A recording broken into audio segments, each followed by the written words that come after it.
Great. Thank you for having me on to talk about quality management systems. So I am the AI safety lead and a senior clinical scientist in AI, part of the clinical scientific computing team at Guy's St Thomas's. So a bit about me. I was previously in radiotherapy physics at Guy's Cancer Centre for a good few years, having trained there. Previously, for that, I worked in financial IT for a bit. And then about 5 years ago, we started the um, clinical scientific computing team within medical physics within Guy's St Thomas's. So it's a brand new team. Typically, these teams are hindered by legacy, where you're just supporting old databases for, you know, maintaining cancer data for 30 years in case you get recurrence. So without hindrance from legacy, we were able to focus as an AI team. During that time, I've also done a Top fellowship. So I don't know if you know any of the other Top fellows. They're uh, you know widely spread around the NHS. A lot of clinicians are doing this now, and I'm also part of the Wellcome Trust Advisory Group for the Discovery and Career Development Awards, which are large awards provided by Wellcome Trust for large research awards, where I advise on AI as a medical device. So the clinical scientific computing team, yeah, I'll just talk about this briefly. So we have three main areas to solve the AI deployment within healthcare, particularly the NHS. Um, this is because the expertise for AI, um, for machine learning, for building apps, typically existed in the private sector, and the expertise in deployment and evaluation and the clinician-led evaluations typically existed in the in the healthcare system. So the issue here is that they never met. There was this gap where there were different expectations from uh, companies trying to integrate into healthcare systems and the clinical expertise essentially judging them and whether they would be able to be integrated. So we were devised as a way of solving this, where we sat in the middle. We had AI expertise, development expertise, deployment expertise, but we were also clinical scientists with clinical backgrounds. So I joined this team at its inception, probably about 2021. So we've been going for a while and we've had some successes. So the main things we focus on is developing AI for the hospital for hospital-based needs, um, and evaluating commercial applications which integrate into healthcare systems with our expertise of AI. We also heavily involved in safety, so this is advising or supporting any safety aspects for AI within hospitals, and this is typically my role, which I'm leading, where we help shape policy for particularly Guy's and Thomas's, but we slightly broader with the MHRA as well now, to help with policy around safety for AI. And then we also do a lot of data access as well as a computing team with resources and connectivity to hospital systems. We provide data to commercial companies on various bases with various agreements. So we kind of span the whole sphere of AI in healthcare. And we're a team of clinical scientists, AI engineers. We've got a couple of doctors in here, and we also run and a lot of trainees as well, because to maintain this new career of clinical scientists in AI. And we also have a fellowship called the Clinical AI Fellowship, because we needed to train clinicians on how to deploy AI in healthcare. So you can hopefully sense a theme here. What we exactly do is we deal with AI deployment. Um, we develop AI in-house, um, creating software as a medical device and AI as a medical device in-house. We do this within a quality management system for software as a medical device and AI as a medical device, to hold ourselves to commercial standards. Hence why I have expertise in the quality management sphere. We also have hardware and infrastructure access, so vast amounts of compute power allows us to train models in-house and not use cloud compute, and also run services in-house, so we're not using cloud compute for inference as opposed to just training. Data access and evaluation of commercial products as well, leading clinicians towards you know, expertise in AI evaluation as well. So I've been told there's a vast range of expertise here, but I'm going to start fairly basic about what a quality management system is. So, from the ISO standards description, a quality management system is a clearly defined set of processes, responsibilities that make your business run how it's supposed to. Each organization tailors its own QMS, comprising of formal sets of policies, processes, and procedures established to elevate consumer satisfaction. QMS guides organizations as they standardize, enhance quality controls across manufacturing, service delivery, and other key business processes. Um, so if you just want to read that again, in your head, it's essentially an effective way to run a business to the highest quality you can for continual improvement and maintaining high standards. And there's formalized ways of doing this, which we can just talk about. So I'm sure everyone's seen ISO 9001. Anyone who, if you've ever worked in any business, you've probably worked within an ISO 9001 quality management system. It's typically the following processes. It's so ISO 9001 is a standard, and you can get certified against the standard, or you can yeah, you can get certified against the standard. Typically, it's a requirement if you're gonna start dealing with contracts with other companies and bidding for funding. You typically need 9001, and this is HR processes like onboarding staff, having their contracts, logging their annual leave. I'm just providing examples here. Things like what is the management's role, making sure there's processes for work. So any work that is conducted by the company, there is a process written down. There's templates so you can log that work completed. There's staff training, and you're continually improving on these robust processes.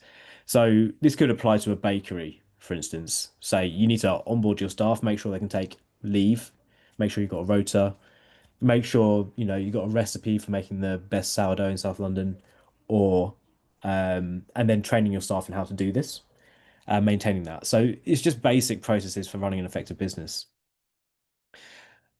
I'm going to be talking more about ISO 13485, which is a quality management system for medical devices. And the way I see it, it's just ISO 9001 on steroids, given the risk profile of medical devices, and the additional work you have to do to make sure they're safe under the eyes of the regulation. So you'll have to, the extension is that you're creating a QMS which is bespoke for the regulatory and safety aspects of medical devices, particularly the design and manufacture of them. It incorporates a range of additional things that your company, your institution, your team, or whoever is creating this or manufacturing these medical devices has to do. Maintaining clinical risk management throughout everything you do. Robust improvement processes and change management processes, verification of everything you do. So every time you complete work, you're verifying that you've done it and recording that. Controlling your suppliers. I'll talk about a bit more about this, but there's additional things that are built on top of 9001, which makes your department ISO 13485 compliant. So talking about medical devices here, there's a range of risk profiles for medical devices. Class 1, 2A, 2B, and 3, and this is dictated under the UK Medical Devices Regulation 2002. They have specific types of devices, and for all of these, if you have a classified medical device, you do need a quality management system, ISO 13485. The difference between the classes is that if you have a low risk class 1 medical device, you don't necessarily have to get your 13485 quality management system that you created certified externally. You can self-declare your quality management system and to be effective. However, if the it's similar to a CE mark as well, so it's actually for CE marking and UKCA marking, you can self-declare that you're appropriately following the standards, and as long as you have it in place when the MHRA comes around, that'll all be fine. For higher level risk profiles of medical devices, so 2A, 2B, and Class 3, you need a certified quality management system, and it's notified bodies who will certify your quality management system. So yeah, even Class 1 medical devices need a QMS. Um, the 111 website is a Class 1 medical device. I love this example. This is because it is affecting care in a low risk way, but it is affecting care. You put in your symptoms, it's providing advice, it will triage your care or access to care. So it is technically a medical device. And if you go to the NHS 111 website, it will talk about the regulatory information you can see here. It talks about the standards that it complies with as a medical device. And the first one here is 13485, quality management system. It has these additional ones here, which is quite interesting. And this is more of my remit, which is software as a medical device and AI as a medical device, is that 13485 is not just for um, you know, software, it's for physical products as well. It's actually mainly for physical products and created in a way that is well, mainly for physical products. So you have these additional standards which you should be compliant with to um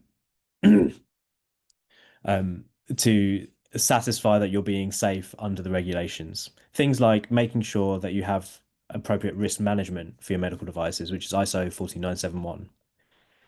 Making sure that if it's software, you have appropriate software lifecycle processes for medical devices, 62304.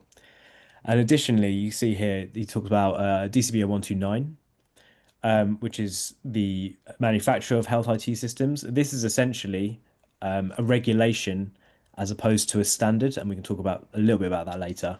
But it essentially takes the risk management standard and makes it regulation, makes it law. So we'll talk a little bit about how these integrate together.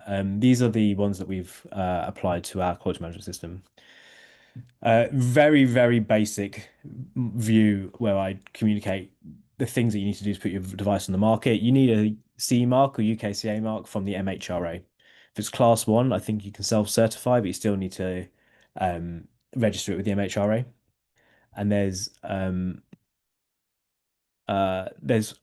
four main things. It's very simplified. Four main things you need to do, which is have a quality management system, which is appropriate for your Department of Medical Device, perform clinical risk management, appropriately label your product, provide clinical evidence, and then you provide that to the regulator in the jurisdiction, and you should uh, be able to get a CE mark. Obviously, I know the process of this is vastly more complex than this.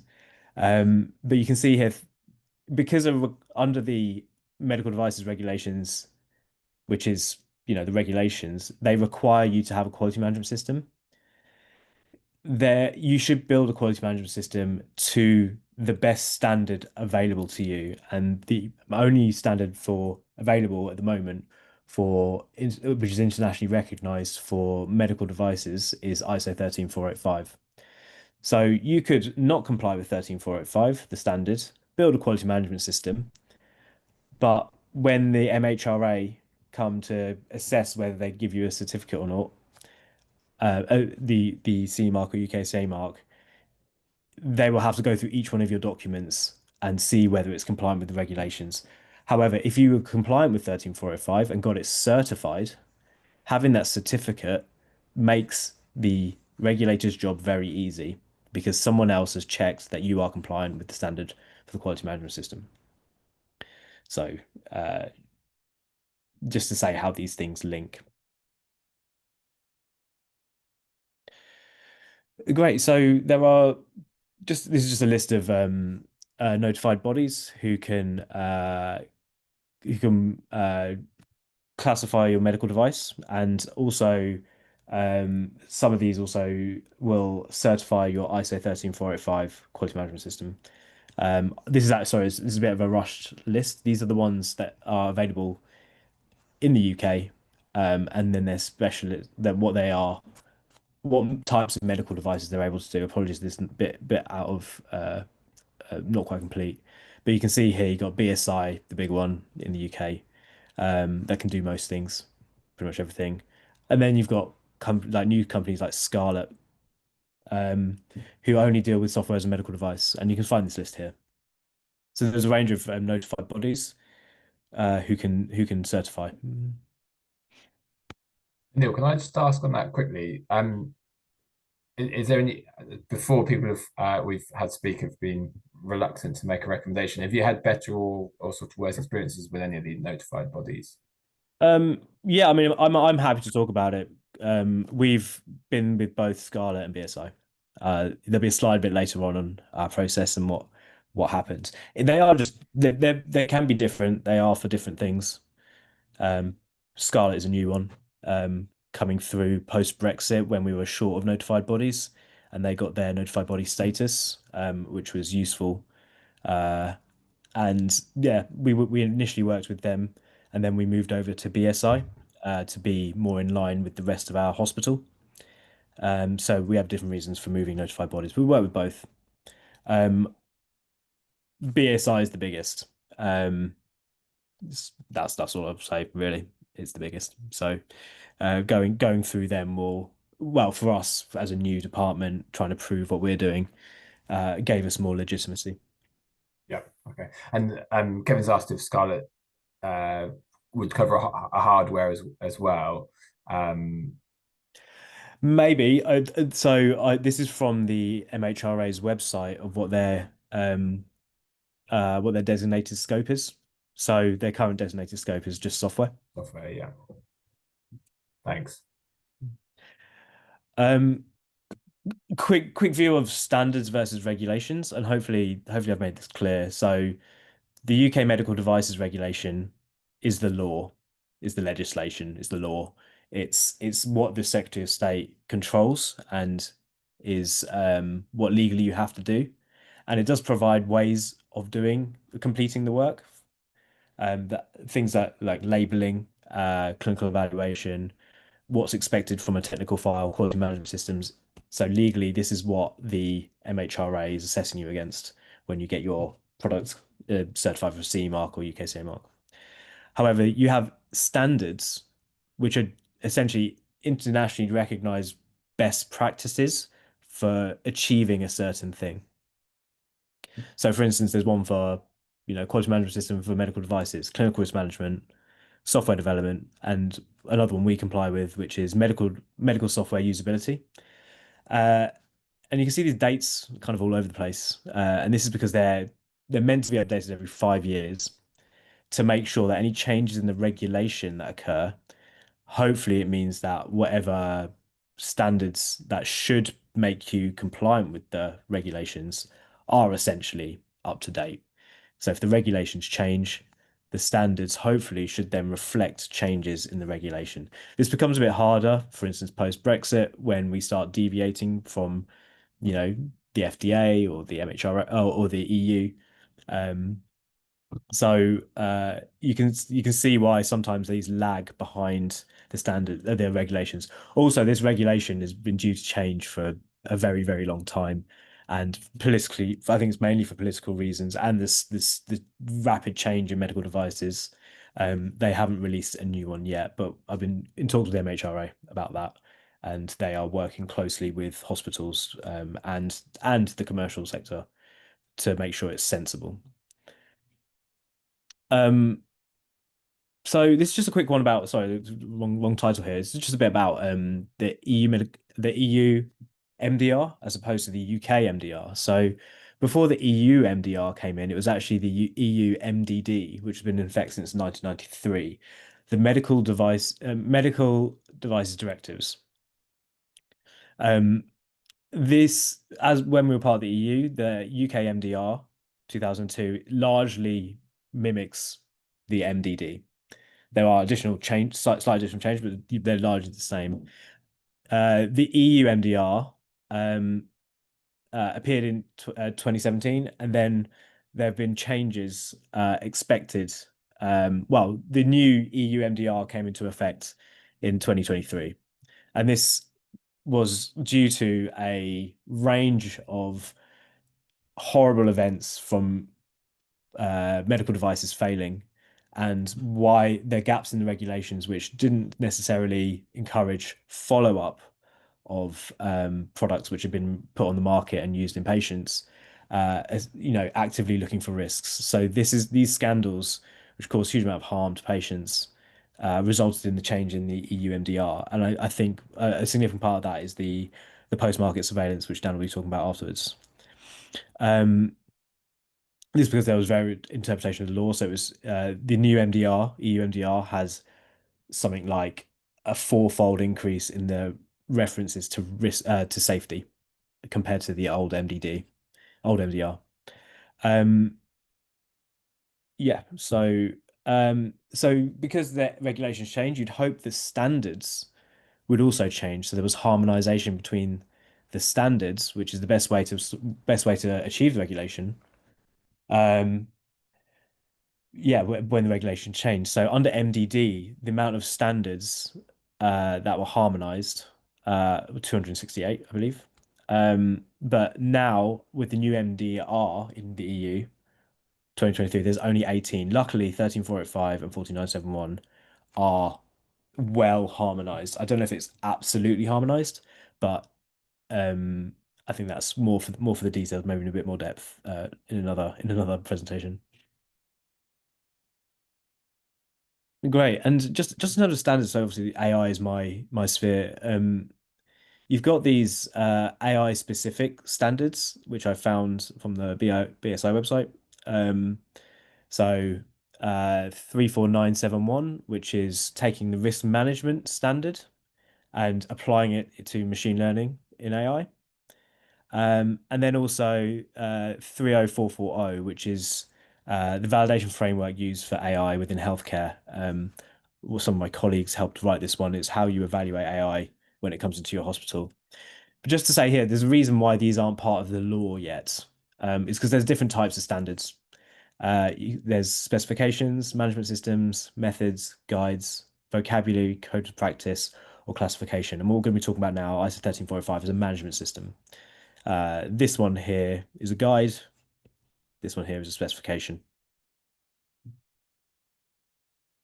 Um, so the UK MDR for health institutions like any NHS hospital and private care, they're allowed to use in-house built medical devices if only used on their own patients without getting a CE or UKCA mark. So, for instance, I'm in a hospital, I can build AI products, AI medical devices, which could be classified 2A, 2B, and I wouldn't need to get them certified by the MHRA with a C or UKCA mark. Um, as long as I'm building it in compliance with my local commissioning processes and local processes, and the clinicians take full responsibility for the use of those products on their patients. So they're supported by the hospital insurance and their own insurance for making those decisions. So the spirit of this exemption, the reason why hospitals are different to the private sector, is that the regulations, and you can see here, 2002, uh, the spirit of the exemption was mainly for bespoke devices used on particular patients. So like tooth implants, patient support systems, which are, you know, uh, tailored to the patient and immobilization as well. But it didn't necessarily consider software as a medical device or AI. However, there's a lot of products being implemented in clinical care built by hospitals, which are software as a medical device and AI, and they're hiding behind their health institution exemption. The EU uh, essentially became a lot more stricter about this because if there's software as a medical device, AI as a medical device, um, the nature of these products means that you could end up treating a lot more than one patient. You could be treating hundreds, if not thousands of patients. I have definitely done this in my previous career as a radiotherapy physicist. I've built medical software, which is radiation dose calculators, and they've been used on hundreds of patients. But it wasn't CE marked, UKCA marked. Um, so the EU MDR changed the regulations to become a bit more stricter and essentially require a 13485 quality management system. You don't necessarily have to get it certified, but you should have one in place in your hospital if you're building that. And this was a significant amount of work because ISO 13485 is not easy thing to implement. And we'll talk about the issues of this, but it was a significant amount of work for a lot of health institutions in Europe and expensive. Was quite expensive to do in terms of time and cost for regulatory consultants. But that's what's required. So we're trying to hold ourselves to equivalent EU standards, even though we're not. The UK MDR doesn't require this. We find that having compliance with regulations and standards early on is actually really useful to to everyone, really. So this is a TRL level. I'm sure everyone's familiar with this. I mean, once you've built your product and you've got your technical documentation, you've done those four things: labeling, risk management, QMS, and um, clinical evaluation, I think. You submit all that to the MHRA to get your UKCA mark, CE mark. You get these certificates, and then you can put your product on the market. And then TRL level 9, essentially, it's a proven system in operational environment. Wonderful. Your product's now, like encouraged by NICE, and you've got, that's the dream, right? That's all the way up here. But technology needs to start somewhere. And once it kind of leaves academia, when it starts to become here, this is the murky ground where compliance with the standards doesn't necessarily happen. Um, Products which we evaluate, haven't got a CE mark or UKCA mark, because they want that clinical evaluation to be able to get it, to get that evidence, they come to us typically TRL level 4, and they lack a lot of the technical documentation that would be required under the standard, because they just haven't done the work. People haven't done the work. You just come from, proof of concept, or, and then you want to test it with a prototype in the lab, but you haven't been required to do this work. Those are typically done once the prototype system is verified, but we can't even test your product as a hospital without certain documentation or certain um, risk management hazard log activities, so we know what we're getting into when we implement your product in our hospital. So what I'd love to encourage is for people to think about the regulations and what's expected and the technical file a lot earlier on before you engage hospitals. That would help us a lot. If you, yeah, so if you don't, and we end up working and generating this documentation for you, we end up taking part of your IP, and that may not be where you want to be. So the further you are along before you engage a hospital along this QMS process, um, the less we have to do, and the less responsibility we take, and the less IP essentially we take. Um, it's for those early TRL level things. I'm just going to do a quick shout out to Sense About Science. They're a charity that have developed a handover framework to stop useless AI, particularly AI, being funded and developed by, these big funders in research. And if they are developed, they're not left on the shelf. So this is what I'm working with in CSC, my department. We've got a certified QMS, clinical management process, data access. So we've got appropriate ways of accumulating and labeling cohorts of data for AI training. We've got a platform to deploy AI apps that we build. And then we also have a clinical evaluation framework. So it's kind of full life cycle here for building apps and deploying it in our hospital. And then there's the framework here, which is essentially a list of like 40 questions that you should ask at handover stages from the early TRL levels. And what we found is they map really well to what we're going to do anyway. The things that I legally have to do in a hospital before I can deploy AI apps is that the QMS questions are actually the QMS requirements, technical file, clinical oversight, clinical risk management. They are, if you adhere to the framework, you start adhering to QMS quite early on. Same with clinical risk management, same with data access, same with AI deployment, same with clinical evaluation framework. So it's almost like a QMS light. If you answer these questions, um, these things that I'm going to ask you once you want to engage Guy's St. Thomas's for a deployment, it's not going to be a surprise to anyone. So just going back to those TRL levels, if you start asking these questions earlier on, it makes the certification, the compliance with the standard a bit easier. And I've just put it in here. This is kind of what they're asking. What is the purpose of the tool? What problem does it address? What's it aiming to achieve? So from the adopter and the proposer side, where's the data come from? What assumptions are being made? What you'll find is that the answers to these questions will fill out part of the quality management system. I am a strong proponent of a QMS early on and asking these questions early on because we get a lot of medical products which don't have a clinical need or a very well established clinical need, specifically in software, because they haven't answered these questions properly early. And a QMS would have demanded this, having some fully understanding the clinical problem and writing it down, and how it integrates into hospitals, writing it down early on. There's a lot of things that can get CE marks and UKCA marks, which have no clinical value to us whatsoever. But a CE mark or UKCA mark doesn't, you haven't necessarily had to prove clinical value yet. You just have to pass the regulations to make sure you built it properly before you can put it on the market. So that's a discrepancy here.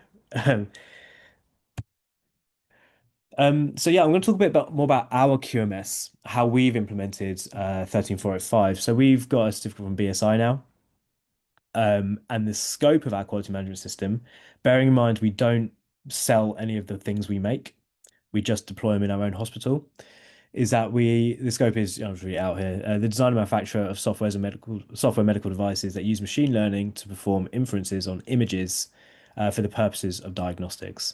And also the design and manufacture of software medical devices that use machine learning to perform inferences on non-image based data. It's kind of broad here. So it's imaging and non-imaging. It's kind of everything, right?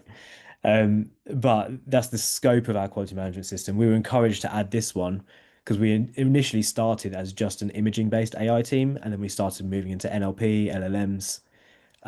So we ended up changing our scope. This is possible.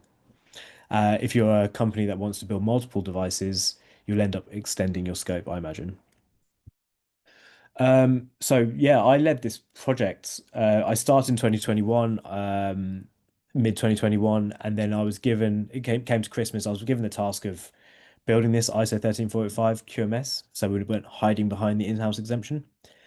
And yeah, I was given uh a month. So I was told first of January, oh, in Feb, we've actually booked the first audit, the stage one audit for the QMS. So I essentially had a month to build everything. Um, so it was kind of mad. I managed to put in a lot of my team, and then we managed to pass that stage one audit, with 8 majors and 3 minors. And what I mean by that is of the clauses in the standard, if there are minor non-conformities, those are minors, and if there are major non-conformities, you're definitely not hitting those clauses. Um, those are majors. So it was a 1 day remote, and this is actually when we engaged Scarlet Comply. They were called Scarlet Comply back then. Obviously, a massive failure. 8 majors. Then we had 3 months to satisfy those majors. Had another 3 day on site, and that was actually only 1 major left, which was great. Bearing in mind we're just starting from scratch. And then I had essentially another 30 days to solve that major, and then we were able to close out all the majors and 1 minor, and then we got Scarlet Pike certification. So you can see here that is 6 months for ISO 13485. We then started thinking about whether we were going to move on to another company because Scarlet Comply had a different product to BSI. Scarlet Comply are real-time auditing. They hold your documentation for you and real-time audit you every time you update it to say whether you're compliant with the regulations, which is a fantastic product, but it wasn't necessarily for our needs. So we then moved to BSI because the rest of our hospital has certifications with all the different standards based on the clinical work we do are with BSI, so we moved towards them. And then we have annual certifications since 2023, and we're getting recertified in September. So I've got a lot of work on my plate at the moment. So it's just a rough time frame of why we moved from Scarlet to BSI. And here's the resources I had in January 2022 to build this QMS. 12 team members. We were a hacky little startup culture back then because we were unburdened by any clinical need or any work whatsoever. So we were just trying to build an AI team in the NHS. So we started off with 12 team members, which I was able to pull into, for like a day at a time or 2 days. We had sprints. I had no money to do this, no budget, it was NHS. But we were able to get GitHub subscriptions for free as we're a non-government, non-profit organization. So then we used GitHub as the where we stored all our documentation, the SOPs, the templates, the records, and essentially all of our code base for free. There are available templates for QMS documents that should be available. So we used OpenReg, Regulatory, fantastic resource if you're going to start this work. They've essentially entire QMS templates available for free. You do have to tailor them for your own use, but it's a great starting point, and that's what we did. And then we used Inalytics RDM. Inalytics are a wicked company in the US focused on, if you remember, I said 62304, it's how to build medical software rather than physical products. And they take devices to market within, for FDA 501(k) approval. Um, and they've open sourced a lot of the way that they've worked. So we've essentially mashed these three freely available open source things together to build a QMS. And that's just how long it took. Um, this is just a requirement by the standards that we had to implement really early on, which is your organogram. This is where we sit in the hospital. So we sit within medical physics, which is essentially on the level of radiology in the hospital, and then we sit under, if you go all the way up to the CEO, just below the CEO is the chief medical officer, and then we sit under medical physics sits under that. So we're on the very much the medical side of the hospital. We're a new department under medical physics, but we have a QMO, which is the head of section, who's responsible for making sure the quality management system is functional. That's actually me at the moment. We then have just the general team, which was a flat structure, developers, clinicians, whoever's working with us, but they are fully employed by the team, and we can train them. I can train them in quality management system activities, and they can conduct work and build apps. So we make sure some of them can also not just build apps, but also make sure the QMS is appropriately working, making sure the SOPs are working correctly, and they can change those. But then I'll sign those off. We have people who aren't part of our team working on our products, and you know, trainees, people who want to work with the AI team, clinicians who want to bring their ideas in, because they're not part of the team, they don't work within our quality management system. So we're really restricting who can develop these products. They have to be trained. So anyone who isn't, their work is someone has to take responsibility for their work.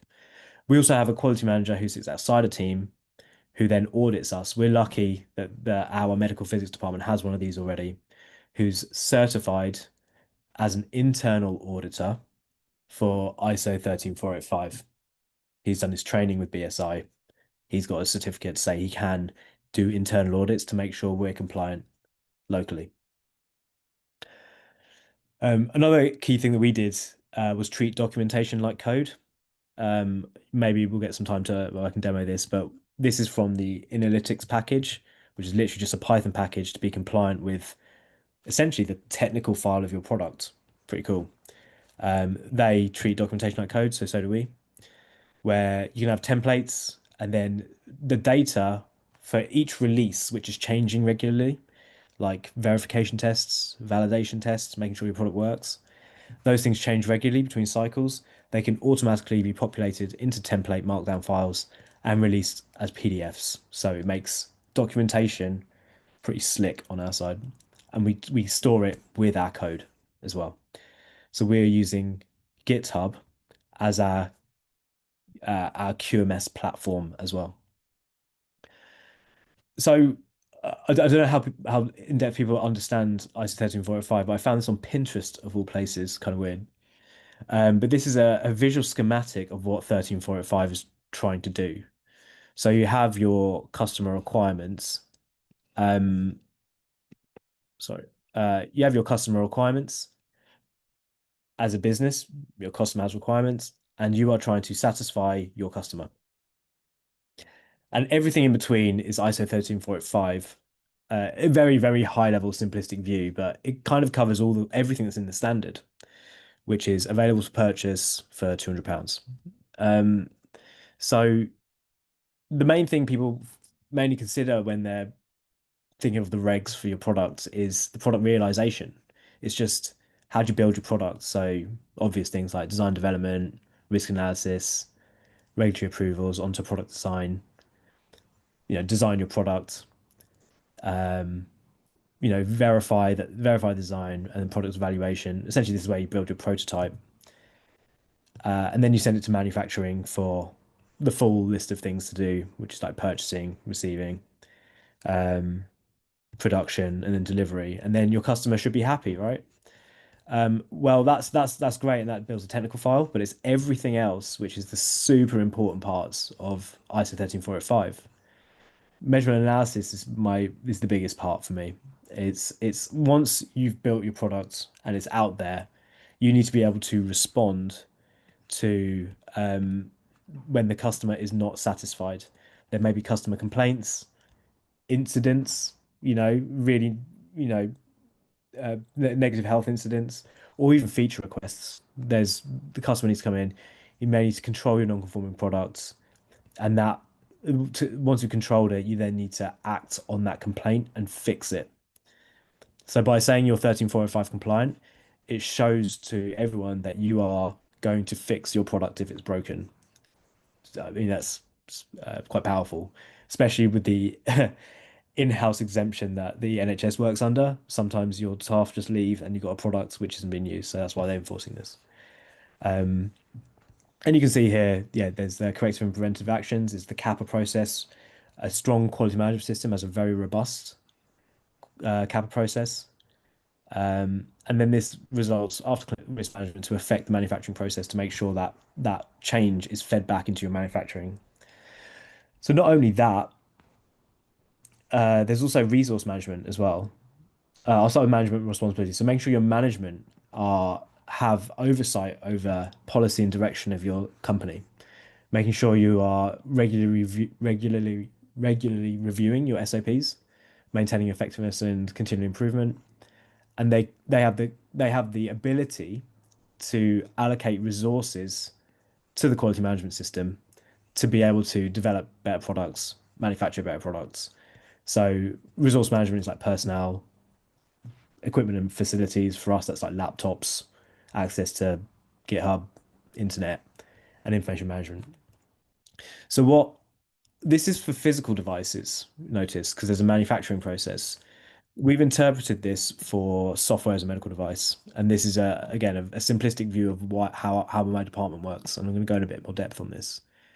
Um, so our product realization stage takes clinical management very seriously, requirements gathering incredibly seriously because we get so many clinicians involved.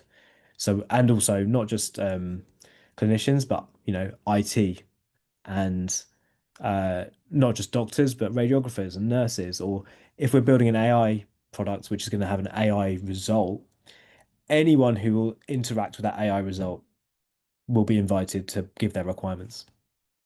And then regulatory scoping. And what I mean by this is the requirements under the regulations.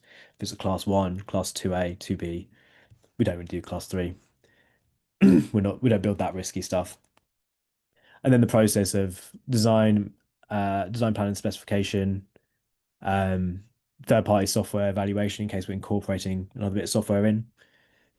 Development, this is just our internal processes. So notice MLOps and XNAP probably doesn't mean anything to many people, but they are specific to our department. We have built SOPs for how we work, how we've interpreted the quality management system standard. Verification, validation, and clinical safety case reports. This is a requirement under DCBs, which is an additional regulation. And then deployment activities, and then the way we deal with uh, feedback is that there may be a feature request, reportable incident, or complaint, and then how everything feeds in through our feedback management system, which is essentially Email addresses, make sure you just email us. There's always a team ready. There's a specific email that's manned. There's a phone number. There's a department you can walk to. There's meetings you're invited to. That's how we manage feedback.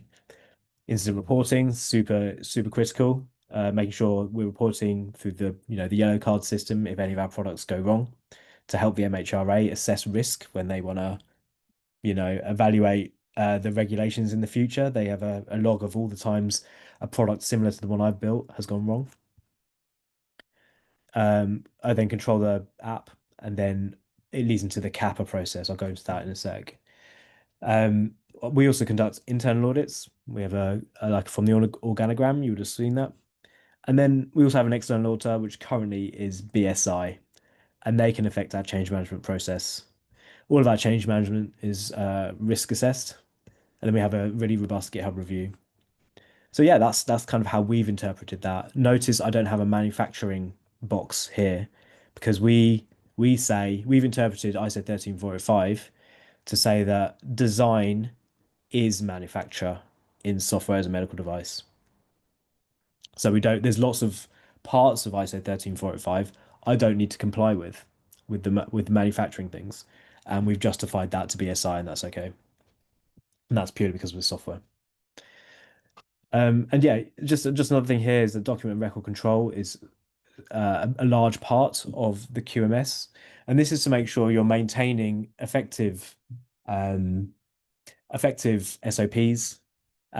Make sure you've got templates to fill out the work, so you're not necessarily just telling people what to do and not how to do it. Making sure you're every time you have a record of that, you're storing that appropriately for the amount of time. So yeah, and then again, equipment and facilities affected by management, making sure we all have very good laptops to do our work and access to hardware. Super important.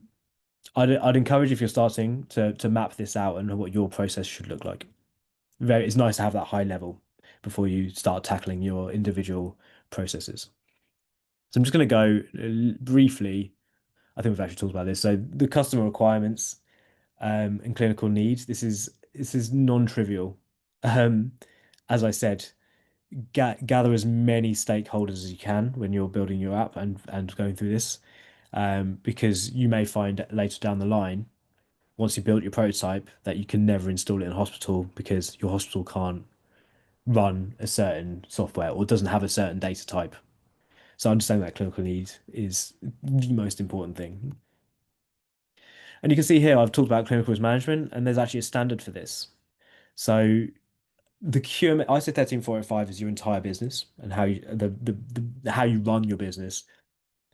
And then you also have loads of additional things which are applicable to your products. If you have a physical device, there'll be things like electrical safety. If you've got a laser, there'll be laser safety. If there's any electronics, yeah, sorry, I'll talk about that. There's if it's in a clinical environment, whether you're going to clean it, how it's going to be cleaned, the materials you're going to use. So there's different standards that use different parts. Because we do software development, we also apply to, as again, 62304, which is essentially incorporated into our quality management system. So you can see here we're pulling things like the 111 website. They've also done this. They've also done these two. They've got 13485, 14971, 6304. Your products, it'd be good to talk to a regulatory consultant to understand what exact things you'd need to be compliant with. Some of them you may need a separate certificate for. So I don't need a certificate for 62304. I can say that I'm compliant. I could go and get a certificate, but as long there's a lot of harmonization between 62304 software as a medical device with ISO 13485, which is for physical any medical devices, physical or software as well. This side of the graph of the schematic is your product realization. This actually generates your technical file. This technical file will be product specific. So if you're building multiple products, they'll all have their technical file generated through the product realization stage. Um, this is mostly around 6304 for us for software as a medical device. Very well compliant for that. In fact, Inalytics have a product called RDM, which will build you template documents like this with 2 lines of Python code. If you're interested, Inalytics, would check it out. Um, so yeah, this is the technical file, but it doesn't necessarily include all of these parts here, um, which is essentially how do you run your business. So customer satisfaction, that can be achieved quite late on in the process, and you'll typically build all of this before you achieve customer satisfaction. You will need everything kind of in place before your customer is potentially purely satisfied. Customer satisfaction is where they're paying for your product. So you probably need to yeah, get your CE mark or KCA mark before they can pay you for it, because that's putting it on the market. uh, I think I've labeled this again, but for me the most important part from a hospital perspective. This is where we essentially support our product in perpetuity. This is how we do it. And I'm sure the post-market surveillance that Dan's going to talk about later feeds into this process quite a lot. Um, Resource management and responsibility. So we have head of medical physics who essentially pays my salary and my team's salary, and provides us resources. So they're the ones we have to convince every year to say that our QMS is functioning appropriately. And they're the ones who should understand if something's going wrong, how can they solve it? So the people who are technically management are essentially the budget holders, because they're going to be able to allocate resources so that you can conduct your work to the highest level you can. And then document and record control here, hugely important part. You need to So for 1345, the key components you need to maintain is the quality manual, which is like the high level document, the top document for your QMS. I'll give you a quick demo of mine a bit later. SOPs, so how do you do everything? For us, we've got a machine learning ops. How do you train a machine learning model? That's an SOP, and that's very, very robust. We have a risk management file, so all the clinical risk management stuff we do. Internal audit reports, um, and traceability and records management. So this is making sure that every document that is produced is fully traceable. So important. Really take a lot of time when you're starting building your QMS to nail this down, because we've adjusted ours a couple of times because of the amount of traceability that's needed to pass these audits. Every record, every change in the record needs to be logged. We found that GitHub is pretty good at this, because GitHub's essentially version control of code. So it's also version control of documentation. Very robust. And the reasons why you need good document record control is yeah, for these reasons here, just to maintain well documented records, version control, tracking changes, making sure you're ready for audits. Being on GitHub is very easy. We fly through audits, um, because I can just click a button and it'll take me to a document immediately. In fact, we audit ourselves automatically through this method. And security retention, so making sure you have retention periods and regular backups and access control. And this was really important for GitHub, because there are very, very strict hierarchies on who can change what. So that's how we've implemented that. And also, because it's online, very low chance that GitHub is ever going to go down. I think the world would stop functioning if GitHub went down. So industry level platform for hosting our documentation. A quick thing about management reviews. So how we conduct these is essentially I go through the QMS to build a report for all the processes, all the projects that I have, and projects meaning the products and their technical file, any outstanding issues, and then also these KPIs. And KPIs reflects both the KPIs of the product, making sure it's effective, even when it's because we've only got one customer, which is ourselves, and only going to deploy it once. So making sure the product is working effectively. We have KPIs for that. But ISO 13485 also requires you to measure every single pertinent process to your product under your quality management system. So for instance, if I have a process for Kappa, for instance, corrective and preventive actions, I need to measure that my Kappa process is effective with a KPI.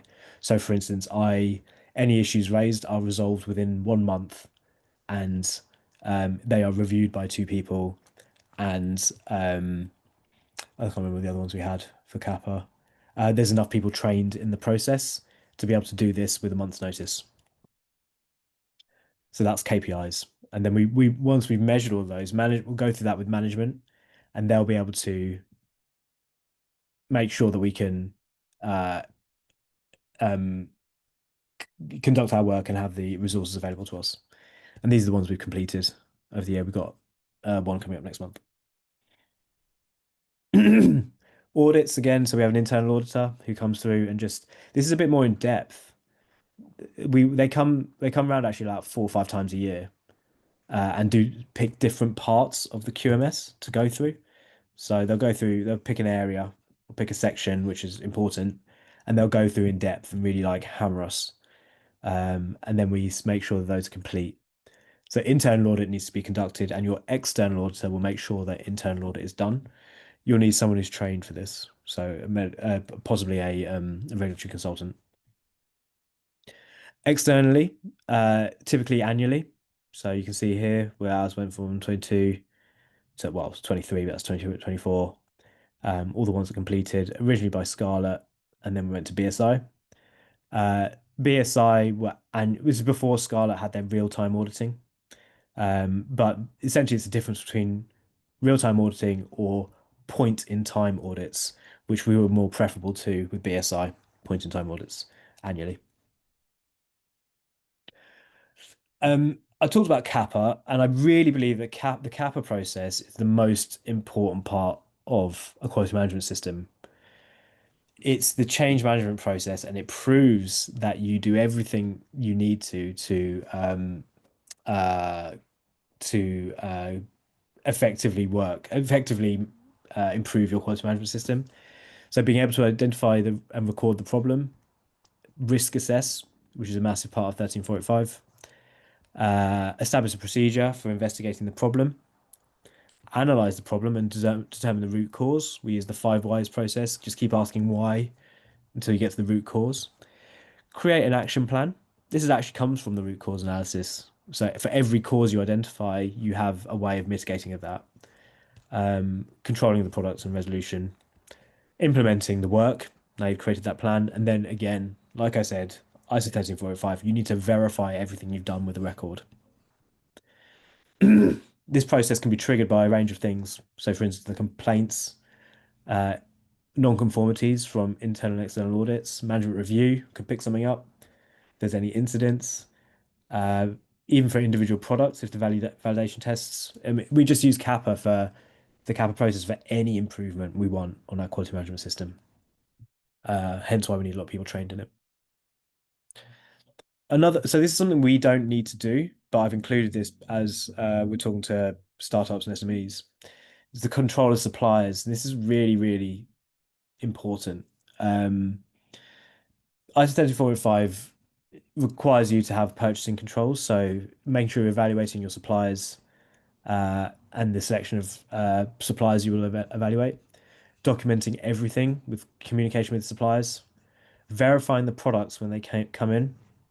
This was a failure for us during you know, the COVID-19 response where we had a lot of class 1 medical devices like aprons coming in, which were not effective. And so the Department of Health, I guess, kind of failed on this part. They didn't verify the products that they purchased.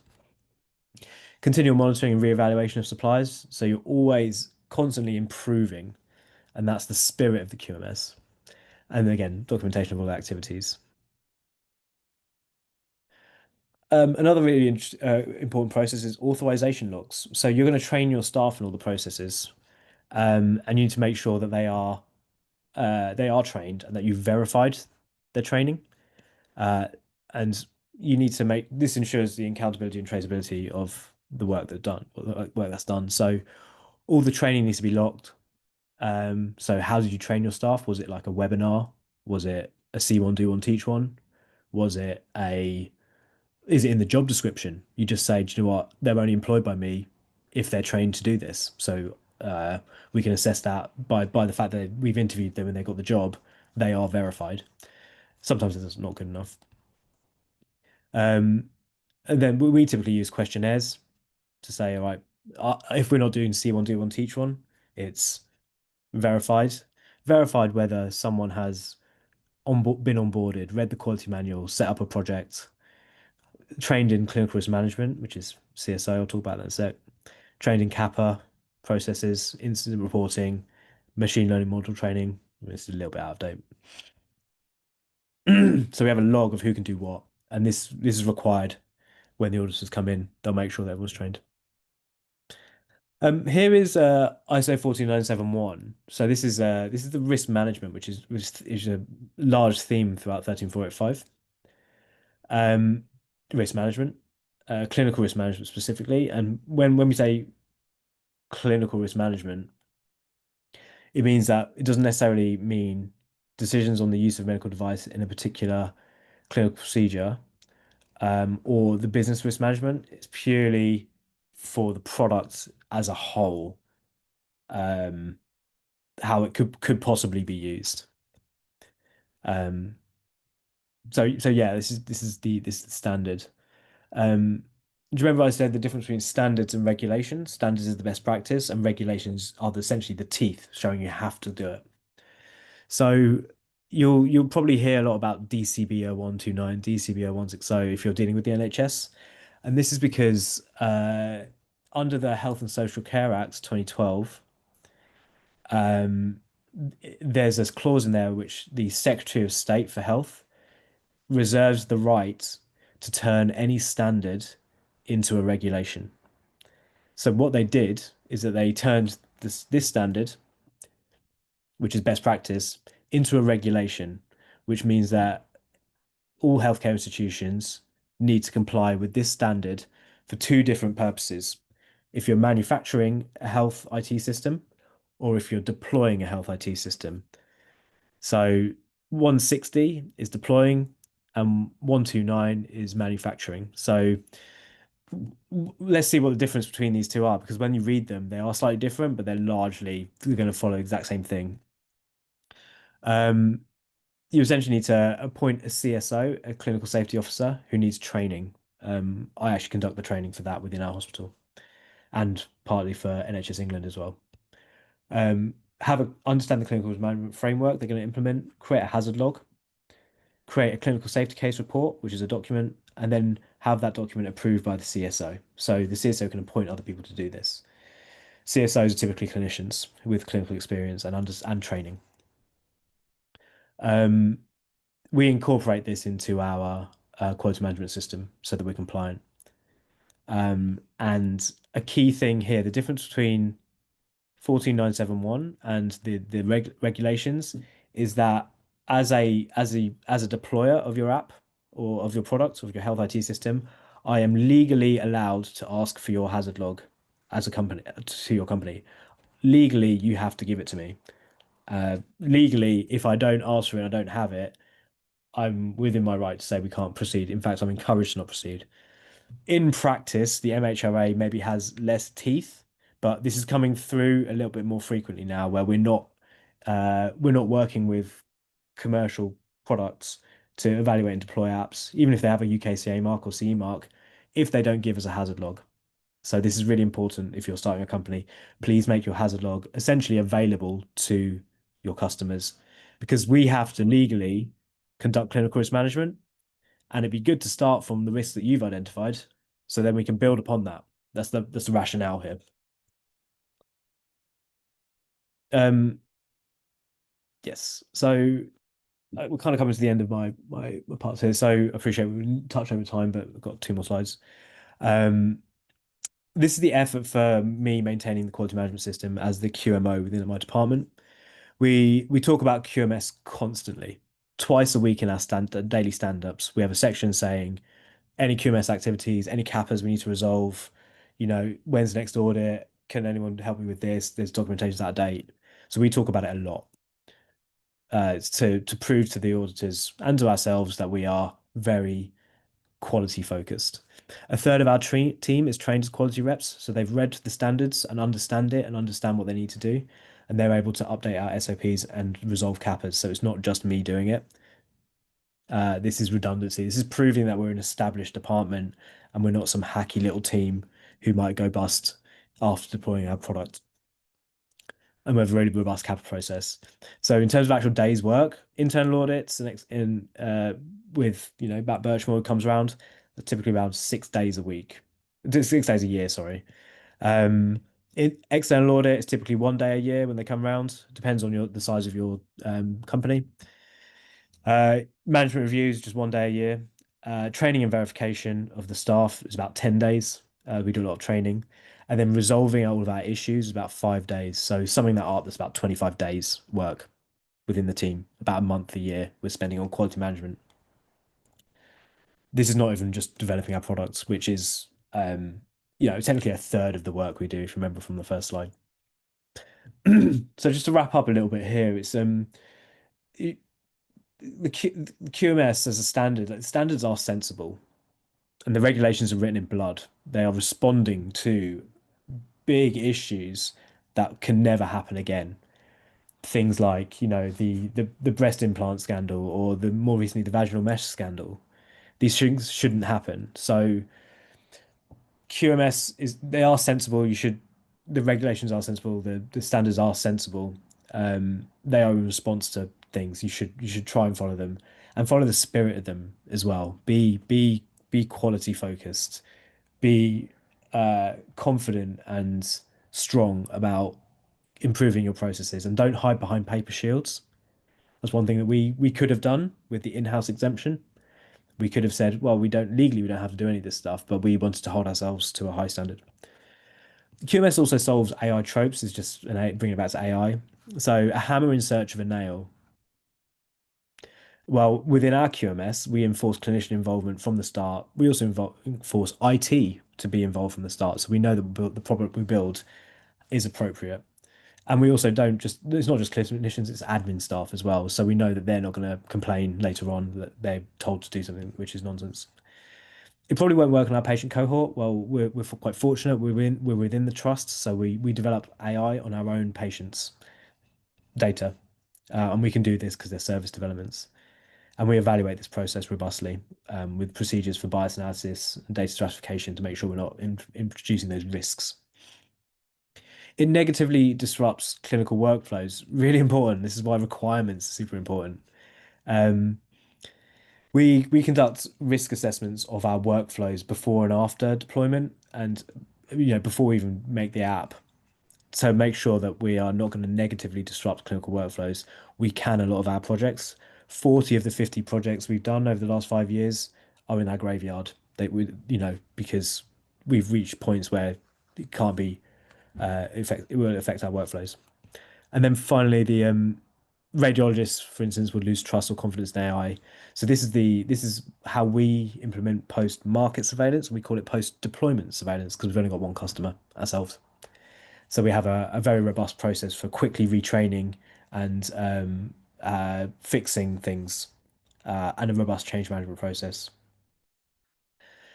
I appreciate I'm a little bit over time, but thanks. I'm open to any questions now. I think maybe a break, then questions, or I don't know how you want to do this. If you're happy, then I'll put a couple of questions to you, and then we'll have a stretch of the legs. Yeah.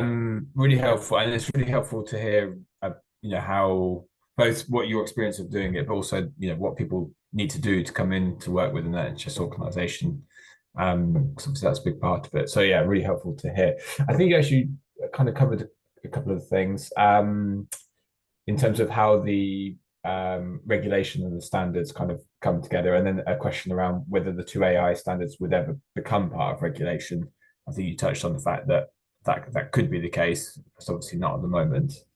There was a bit of consternation that that you hospital trusts can kind of not do this, but obviously you've made the decision as an organization that actually, for I guess credibility and trust, and you do need to do that. I don't know if that's reflected in all trusts, or people still using that from what you've seen. Yeah, yeah. So everyone wants this. What we envision is that the UK MDR is going to follow the EU MDR, which means that we're going to be closely aligned with the Europe. And what happened in Europe in 2023 when they asked that all the in-house stuff you had to have a 13485 QMS, it took like, all the people working in these hospitals, it just dominated all their time for 2 years. It's a significant overhaul. So we're trying to preempt that. So I'm going to quickly, I think I'm still showing my screen. Here's our QMS. We've done it in GitHub. CSC QMS is literally just a list of files like forms, roles. Here's our quality manual. You can see it's written in Markdown. It renders all the regulatory references, summary, scope, what's applicable, what's not applicable, quality policy, quality objectives, how we're going to measure ourselves, KPIs. It's all good stuff. Roles and the organogram, like I talked about, staff training, audits, and then these KPIs. How am I measuring for each process in this previous thing here? So I'm just demoing this. There's also real-time auditing. This links to our project template. So every time we start a new project, and what I'm getting at here is we're open sourcing this next week, so that if any, because we built it for a hospital, it's quite 1345 specific to hospitals, but we're open sourcing this for essentially anyone to use. What we're going to do is we're going to strip out all of our CSC data. So it's essentially a semi-functional template of a quality management system. Like I said, we've just used open source things like OpenReg templates, Inalytics RDM. We've made it for what works for a hospital AI department. Uh, and hopefully, we did this AI summer school last week with the CSC, which was fantastic. A lot of clinical scientists who want to do this in their own trusts. Um, and there was a huge appetite for this and a huge response positive after we trained people in these processes, the fact that it's going to be open sourced. There'll also be hopefully a community around that so that this living template can be improved. We've also got um, blessing, shall I say, from the MHRA, also through Radiant again as well, because the MHRA don't want to, if they don't understand what commercial companies need from a quality management system or what they think is too overburdensome, if they don't understand that, they'll end up just looking at the risks or the yellow card system and writing regulation without feedback from, hospitals and SMEs and startups and research, right? So hopefully this open source community around this open source QMS is you'll be able to log issues here, and we'll man these issues to say, okay, well, we think that the way you've written the template for risk management is really annoying and doesn't include this, or the SOP for requirements gathering needs to include, you know, integration into hospital systems, and you need to ask this person, can you add this? So this living thing will hopefully improve. The MHRA can also say, oh, into the open source template, can you add in? We found that, AI biases around postcode, for instance, is actually as an indicator of poverty potentially, is a bias in data. Can you please add that into the SOPs and templates and your records? So this is hopefully this will be a two-way system. So yeah, hopefully to answer the question, hospitals will pick this up and use it. Great. Um, we talked about the some of the other regs. What DTAC and kind of crossover with QMS. What I guess the question was, what does DTAC have to say about QMS, particularly if you're running a pilot study to get evidence for regulatory submission? Yeah, I'm not fully across DTAC, but I know that DTAC is a requirement when I'm deploying apps. And what it largely follows is cybersecurity, penetration tests, encryption, appropriate suppliers, jurisdiction of your company. What else is there?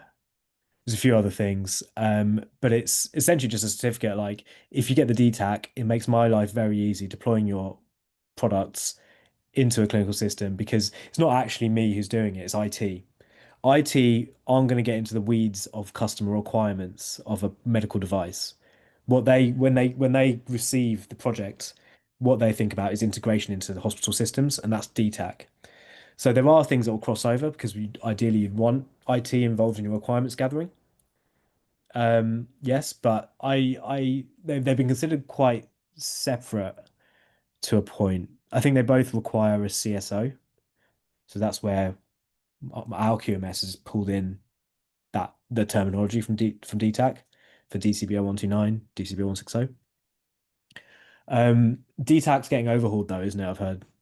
Um, Yeah.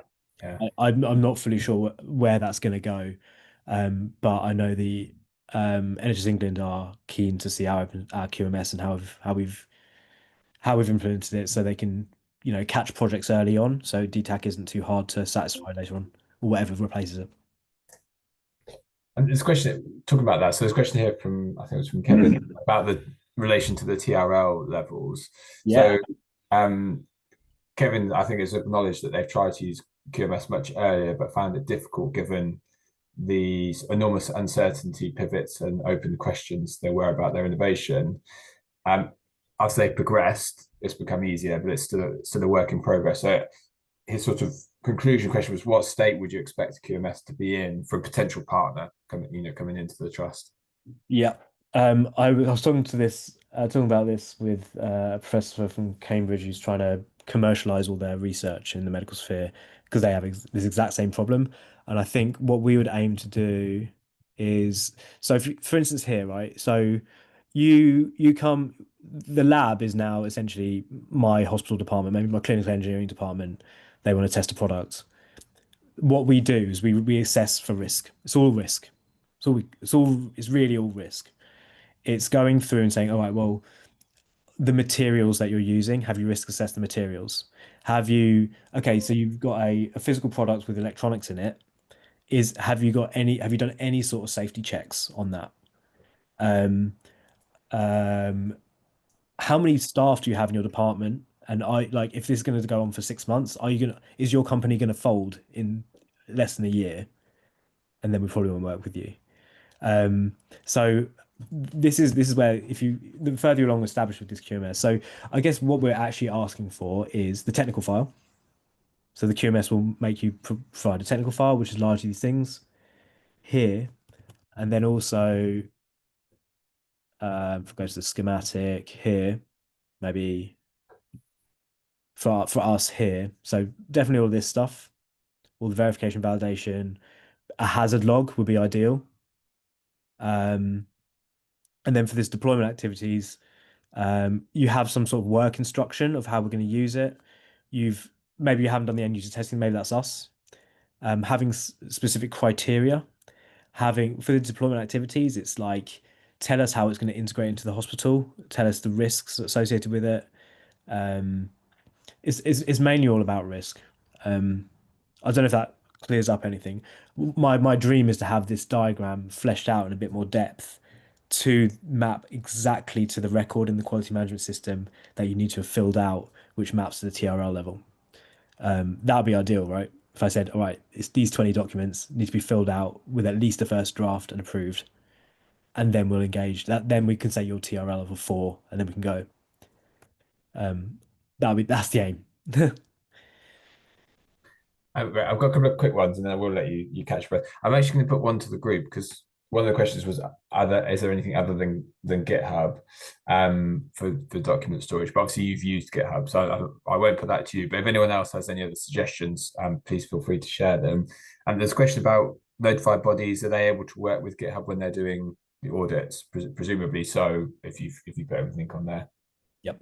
Yeah. So GitHub's very common. I've heard from BSI.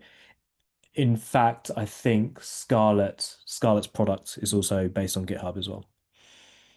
Great. And cost wise, so I think you talked about this, obviously the people involved, but otherwise largely not the cost involved. Yeah, so one of the strict things about document and record control is that you can't have anyone change your documents. For GitHub, that means you need at least GitHub Teams subscription. You can't just have the basic, you have to pay for. Is GitHub GitHub Teams, and then GitHub Enterprise. And GitHub Teams essentially gives you a lot more control. Like three people can be owners of the documentation, whilst you can't do that with GitHub Free. So, I mean, we managed to get GitHub Teams without Mm. cost by proving that we're a non-profit, non-government organization because they support that, charitable. But otherwise, it's like, I don't know, about £10 per user per month or something like that. In terms of yeah, analytics, I believe is free. Open regulatory is free. You just have to make sure you keep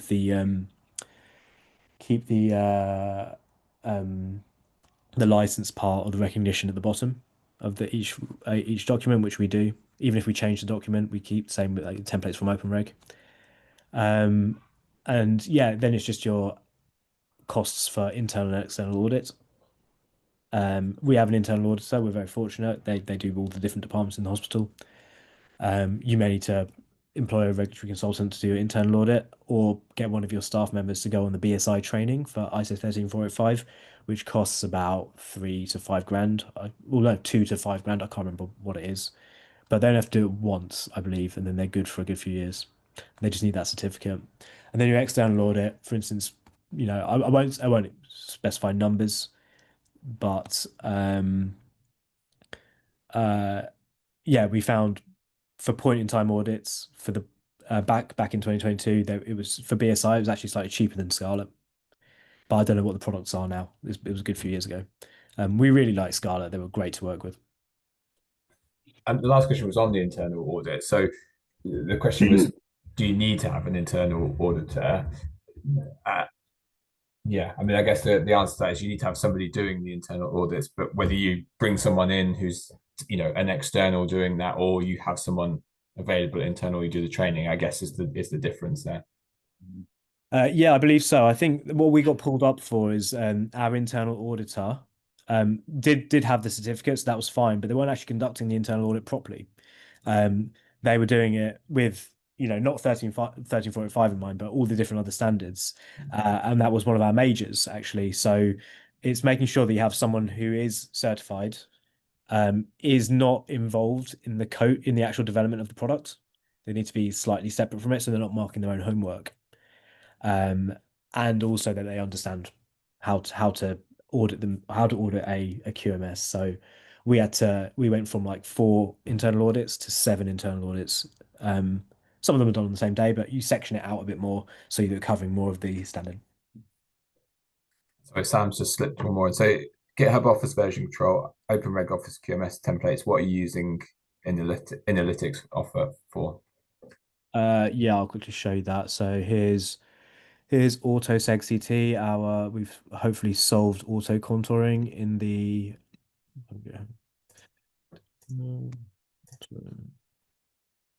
XCT. So this is the individual template. So Analytics RDM is a Python package. Literally in requirements.txt, I have um where is it? RDM somewhere. Um RDM, literally just pip install RDM. And what pip install RDM does is create this documentation folder.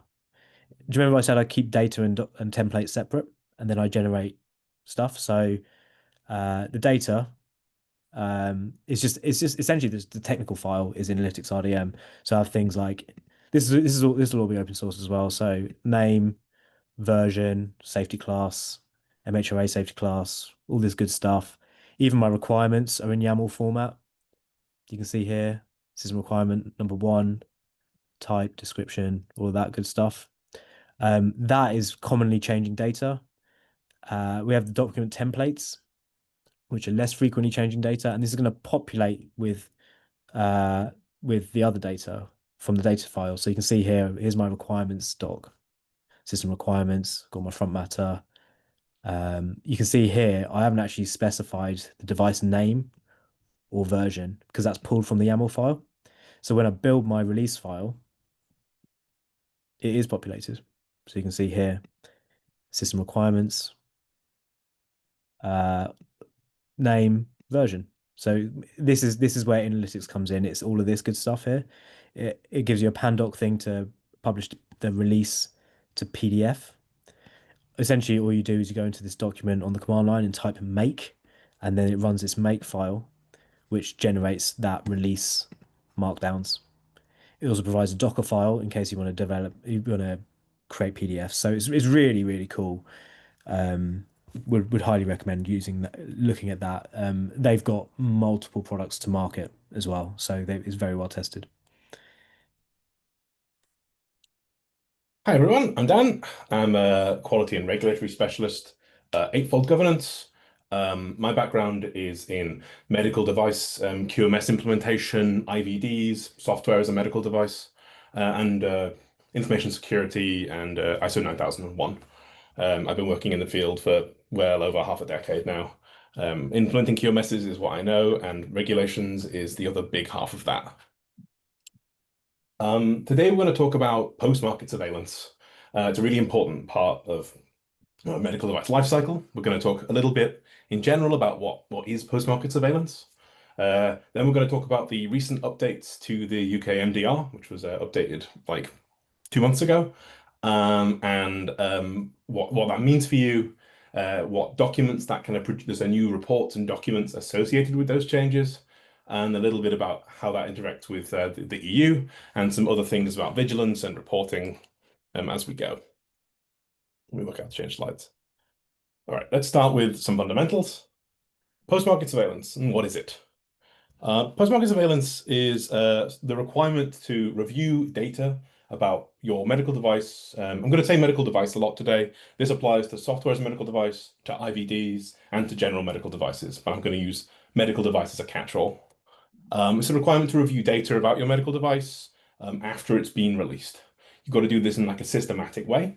And it's about the collection of data from feedback from users, complaints, any reports that have been made, and also proactive looking at data collection, making sure clinical evidence is still up to date, making sure your devices are still state of the art, and funneling that into constant product improvements, reports, and corrective actions.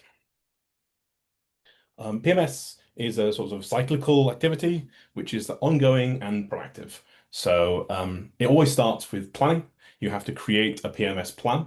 We'll talk about what this is exactly, but it's about planning to collect the data about your device after it's been released, making sure that you know how you're going to collect it and who. That leads into the actual collection of data. This can be through surveys, this can be through reports and complaints and feedback, and it can be through other means too, manufacturing defects, post-release, looking at your user demographics. This data should then be analyzed to look for trends and any negative things that are happening, making sure that your product still meets its risk-related requirements and it's still safe and still good to use. And if there are any problems or issues, we convert those into corrective actions or potentially reports that we might raise to the MHRA. This leads into the reporting where it's a two-phase process. Sometimes we have to tell the MHRA about big issues we found, risks to public safety, but also creation of internal reports to document the results of our data collection and our planning about information about the product post-release. And these should then feed into your next cycle of planning. What am I looking at next? We'll kind of look at each of these steps in great detail before we kind of move on to the new UK regulations and the changes therein. So the first step, as we said, is planning. So planning for PMS is a QMS activity. Thanks, Ranil, for talking about quality management systems and documentation. Your PMS planning should factor into that. You should have some kind of procedure and process for making sure that your PMS data is going to be collected. You should create a procedure or an SOP to cover this. You'll need like a formal data collection plan, who's involved, where, how is it being collected, what level of expertise do they need. And then once that collector is, and you should also be planning when you're going to review that data. When I'm going to review it now, next year, in future. Likely your PQMS will include some kind of scheduling your internal audits, scheduling your management review. Planning to schedule in your PMS reviews and your PMS data collection should probably form part of that as well to sort of make it sort of a smooth part of your QMS. It should also be with an eye to submission timelines. Depending on the risk classification of your device, you may be required to submit your PMS data to your approved body for review of those reports. So another thing to think about when you're planning going forward. I sort of nebulously talked about data collection and what does that mean? Data collection takes many forms. Commonly, the most obvious one is feedback you gain from users and patients. So that's complaints, feedback forms that you're filling in, making sure that when you receive external data, you act on it effectively, but you also try to triage it, try to categorize it, move it into what part of the product is failing, what part do people like, is it related to a certain process, is it related to a certain usability criteria, and making sure that you're effectively able to triage that so you can spot trends and spot issues going forward. Other data collection might be your nonconformities raised internally by yourselves about your system, your process, or your product, or raised by your auditing bodies when you get your 13485 audit, for example, and their surveillance audit, making sure that you're considering those NCs as part of data collection. But there are other types of data collection you have to be doing. You need to understand your user base and your demographics. Who has your device? How many were sold into the UK? To what kind of hospital trusts? To what kind of people? How many are sold outside the UK? These are all things that you need to be thinking about when you're collecting data. And you can also take data from studies, literature, making sure that you're up to date, and looking at your competitors in the marketplace. Have similar devices listed any issues recently? Have they had any problematic trends? That should all feed into your PMS data collection. With your collected data, you need to do some analysis, and data analysis should provide actionable insights to take to the next step.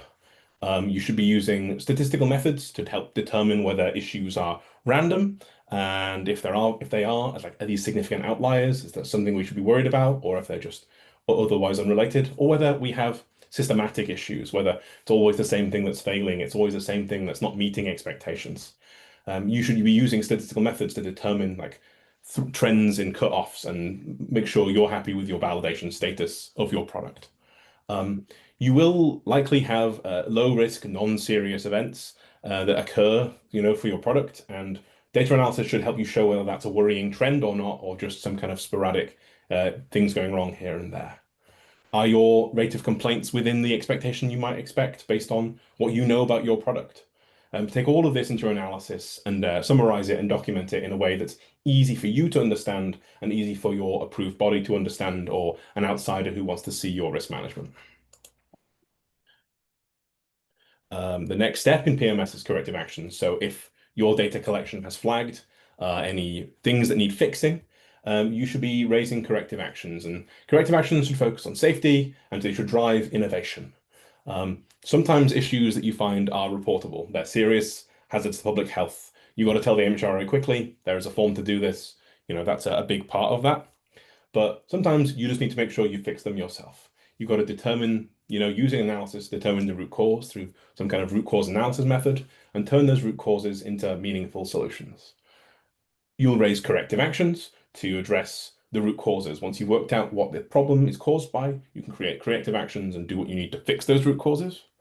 But you may also need to raise corrections to fix the problem itself, if it's some problem that you think needs fixing, and preventative actions, extra actions to stop these kind of things happening again.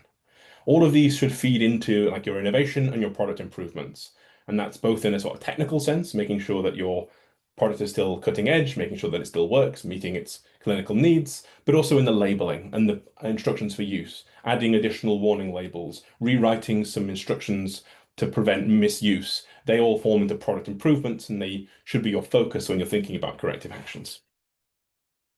And the final step in that cycle is reporting. So reports should be clear, they should be timely, and they do need to meet the expectations of regulators now that we have these extra things set in the UK. As I already discussed, if you have potential hazards, they should just be reported immediately. But all your other issues, all your data should be written up into very specific types of documents. These are really important records that you create within your organization, and they should form part of your QMS record collecting. They should be approved and reviewed within your document and record review cycle, but you need to make sure you have the relevant people on them. We're looking at clinical safety, we're looking at statistical methods, we're looking at technical product related knowledge, and someone with an eye to the regulations. All of these people should be involved in that final like a review and approval of your PMS reports, whatever they look like, to make sure that they are good and that they meet the needs of the expectations of the regulators. The exact details that go into your reports will vary a little bit by report type. I'll kind of come on to that later. There's a few different types of reports. And that is really governed by your device risk classification.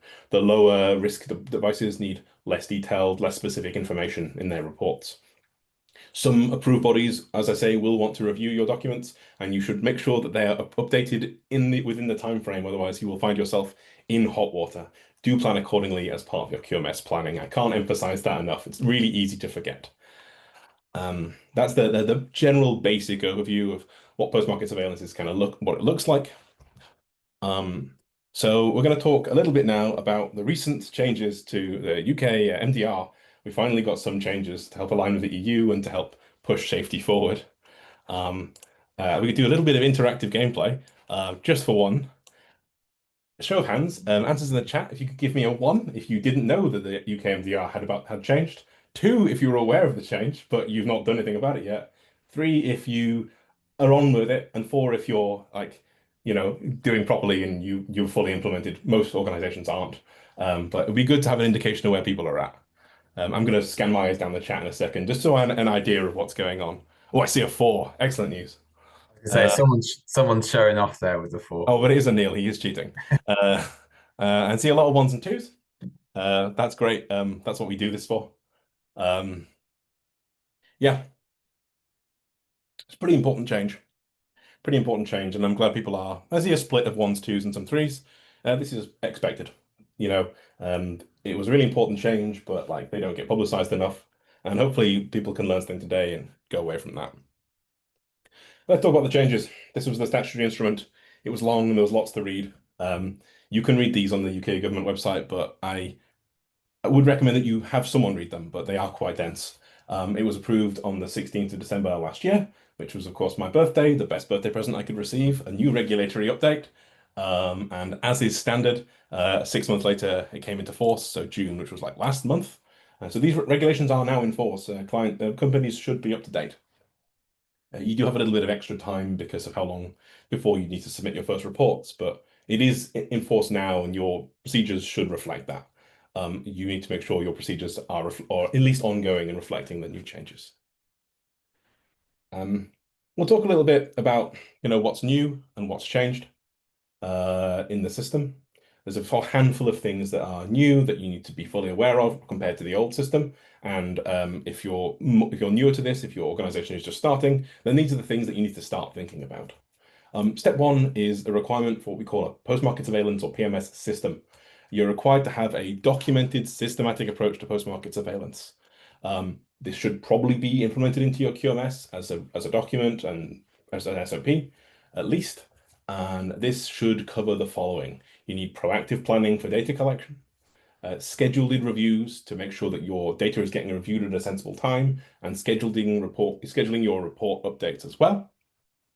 You should be documenting your systematic review of data. What statistical methods are you going to use? What thresholds and indicators are you going to put in to see if there are any problems? What level of issue is something we need to start addressing, or is everything low level and not important? These should be documented procedures and should be trained to your appropriate staff. They're part of your QMS. You should get the relevant people to write them and review them. Clinical, product, regulatory, they should all be involved in this PMS system. And the system should also directly feed into your continuous improvements and your product improvements. So as talked about, it should feed into your decisions about design inputs, whether that's labeling, whether that's risk-benefit analysis, whether that's safety. This should all be documented as a system. Like you need to demonstrate to your auditors that you have a PMS system if you're selling a medical device into the UK. What's new, part 2? Reports, and I'll talk about these exact reports in a little bit more detail a little bit later. But there are 2 big new types of report. One's called a PMS report, and one called a Periodic Safety Update Report, which I'll probably call PSUR for the rest of the day. It does depend on your risk classification of your device, what you need to present, and their detail in them varies a little bit. Class 1 devices need to present a PMS report. Every 3 years, this needs to be updated. You don't need to submit this to your approved body. But your auditors can check, and you should be verifying that they are updated at least every 3 years, though you could do it sooner. For Class 2A, 2Bs, and Class 3s, you need a PSUR, which includes more details about your device demographics and clinical safety. These are updated either every 2 years or annually, and they do need to be submitted to your approved body, whoever that is, whether that's Scarlett, whether that's BSI, whether that's TUV-SUD. They do need to review these reports. If you're Class 3, they're due in less than a year now because they came in June, so you need to get on with that. Don't worry, it's not too bad, but the annual turnaround for Class 3 reports is short, and it should be a big part of when you're planning your resources for the year to make sure that you get your PSURs done and submitted to your approved body for review. What's new, part 3? The new regulations specify this new concept of a device lifetime. This will come up in other things later, and I think they're going to use it for more stuff. But they've now defined this concept of a device lifetime, where the device's lifetime is you start at the date you produced it, and it ends after your validated use duration. So if we're going to sell it for this amount of time, and then it can be used for X amount of time afterwards. Which you have validation data to prove, whether that's studies, whether that's advanced accelerated studies. It's a little bit more complicated for software. Make sure that you understand your validated use duration. That is your device lifetime, and this will come up on the next slide in terms of what we want to use this device lifetime for. But it's a new definition in the regulations. It's worth talking about this other thing that we've defined called the reasonably foreseeable use period, which is after your validated use period. Sometimes your medical device is continued to use. Common examples include wheelchairs end up kicking around on the secondhand market for a long time because they're still functional, even if the manufacturer hasn't validated them for that long. Big expensive pieces of medical technology like CT scanners and X-ray machines, they are expensive and people tend to fix them third party instead of using them to the end of their validated period. And you need to be cognizant of this time. The lifespan of the device, which is from when it starts to when it ends, is something you need to be cognizant of.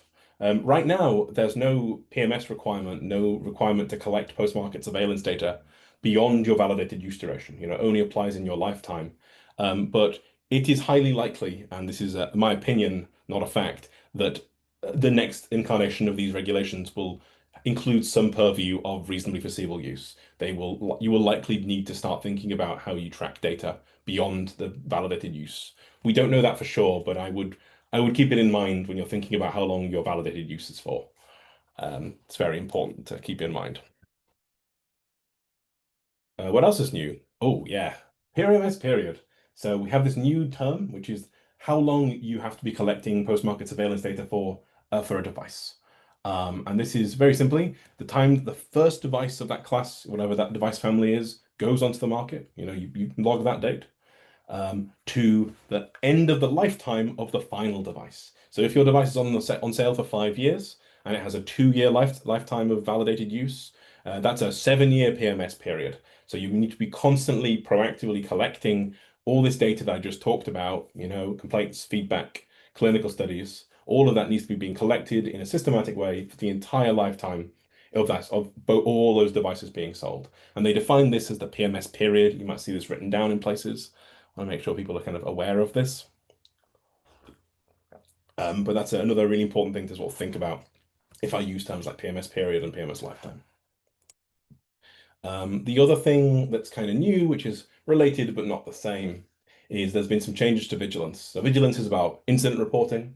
I think Anil mentioned yellow card earlier, but in general, you're required now to report more things about your product. The big three that have changed in the most recent regulations from what they were are there is now a requirement to define in your PMS plan a reporting threshold for non-serious incidents. And what do I mean by this? You will have issues that don't in and of themselves require reporting to the MHRA. They're low level, they're not hazardous to public health. But eventually, if you have enough of those, it indicates a potential worrying trend about your product. And you need to, using statistical methods, and clearly define a specific threshold at which your risk-benefit analysis is no longer valid, and you then must report this to the MHRA through their reporting portal. This is a new thing that should be defined in your PMS plan or somewhere in your QMS, and it's make sure you've set specific thresholds for all of your incident trends. In addition, if you do find issues that are reportable, they've reduced the timeline. It used to be that you had 30 days to investigate or to do basic reporting of low-level incidents that are serious but not like super critical, like not going to cause mass death. That used to be 30 days. It is now down to 15, which is aligned with the EU. The EU MDR is at 30, is 15 as well. This is a good change, but it just means that you have to be on the ball. If you receive report of a reportable incident, you need to get your team together to review it and report it very quickly, instead of the month period that you used to get. And the third big change relates to side effects. Some products, some medical device products, they will have known side effects or known contraindications, and historically it was not clear whether if I caused something that might be reportable, but it was a known side effect, whether I had to report it or not. And it turns out that that's now very clearly defined, that even if you told people that this could be a problem, if it's a serious enough problem, you still have to report it to the MHRA for their data review to make sure that there's no big trends related to the products. This is maybe a change, maybe a clarification, but it is now definitely true that if you have side effects that you know about, and they cause serious incidents, they must be reported even though you kind of knew about it in advance. I am flying through these. I'm hoping to get you all off for an early lunch. I think that's okay. But the big thing to talk about is I kind of alluded earlier to what documentation and reports are required as part of your PMS outputs. So let's talk about, oh, there we are, what comes into them. We touched on the PMS plan earlier. We touched on the need for a PMSR or a PSUR. But in addition to that, we've always required what we call a post-market clinical follow-up, a PMCF, and that needs to be planned and reported through. And you also have to do additional trend analysis. So these are kind of the big documents that you should have templates for in your QMS. You should have people who know how to write them, and you should have timelines in place to write them. PMS plan, we can play PMS plan bingo, although rather you need all of these. It's not like you just pick a line and go for it. This is the basic things that need to be part of your PMS plan. This is a document that you've got to write and approve and have maintained within your QMS. It kind of is covered into a few key areas. It's a list of what data you intend to collect, what information and what format and how you're going to store it. A list of processes for how you're going to do that, and who's going to do it and what expertise and competence that they need, and a list of processes for how you're going to, a set of processes for how you're going to review that data, how you're going to perform the analysis. Finally, it also should contain some mechanism for how your process to communicate with external bodies. So how you're going to submit reports to your approved body, how you're going to communicate to Wes Streeting or whoever the Secretary of State becomes if there's a critical issue, and how you're going to do those things. They should all be planned out as part of your PMS plan. Ultimately, it should be a clear, searchable document that characterizes your device performance and allows you to create information that lets you understand your device after it's been released, and it lets you understand your device relative to other devices on the market. You should be able to say, this is how ours works, this is the information we've got, this is in line with other devices that are doing the same kind of thing. This should all be planned out in your PMS plan. All right, boop. PMS report. This is the small one. This is only applicable to low-risk class 1 devices, and it is a summary of all the things we just talked about. We talked about the data analysis, we talked about statistical methods. They should all be in your PMS report. It should also include a description of all of the corrective and preventative actions that are taken related to the product. So if you've internally raised some corrective actions, or you've raised some actions from your last PMS, or your auditor, your certified, approved body says, oh, you need to do these actions. All of these should be discussed as part of your PMS report, along with a basic summary of the demographics of who's involved in where your device has been sold to, what trusts is it with, what types of people are using your device. And this needs to be updated only every 3 years, which kind of mirrors your ISO 13485 recertification cycle, so you can kind of plan it in as part of your QMS planning. For higher risk devices, 2As, 2Bs, and 3s, you need what we call a PSUR. This is everything we just talked about, a summary of all your data, plus a discussion of whether you needed to update your risk-benefit analysis. If your risk-benefit analysis was found to be lacking and what you did to change it, whether it's still valid and your product is still considered safe. Results of what we call clinical follow-ups, which I'll talk about in a second, but results of making sure that your device is still clinically state-of-the-art and it is still meeting its clinical needs, and how you verified that. And a much more detailed breakdown of your device's population. How many are sold into the UK? How many are sold into the rest of the world? Where are your devices? What's your traceability looking like? Are they with Are they with hospital trusts? Are they with everyday users? Are they with clinicians? An indication of your device market to make sure that your intended use statements and your intended purpose statements that you wrote in your technical file are still valid. Those demographics are really important. These are going to be updated every 2 or 1 years, depending on your risk class, and they must be submitted to your approved body. Whoever that is, they will certainly have a lot in the next 2 years. I'm imagining all the approved bodies will suddenly realize that they need to dedicate a lot of resources to reviewing people's PSURs, and I assume they're already on with planning for that huge amount of activity. It will probably take them a while to get back to you because there's going to have to be a lot of approved body reviews of PSURs in the next few years. You also need a PMCF, which we will plan out. You need a plan for your PMCF. This is the set of activities to verify that your product is still safe and is still state of the art. This is sort of a clinical focus, and you need to think about what clinical aims your follow-ups are going to have, how you're going to achieve those clinical aims, and then justifications for why those are important clinical aims. I've got some examples on the slide here.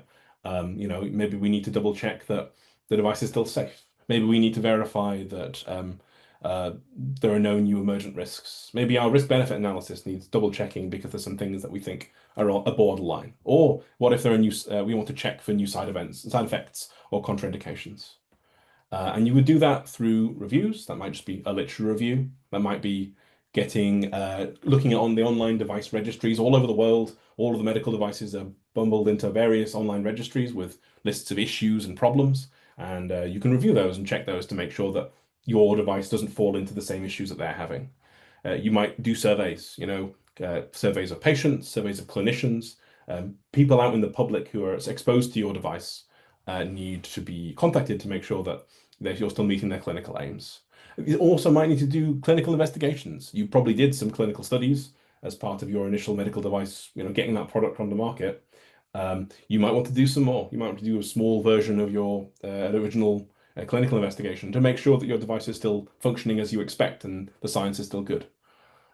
Whatever you do, you've got to justify what you're doing. You've got to say, I'm doing this because it makes sure that the product is still safe, because you should also be providing timelines in your plan to make sure that you're doing them in a timely manner and that you're giving it the space and time that it needs to be done properly. This feeds into a report.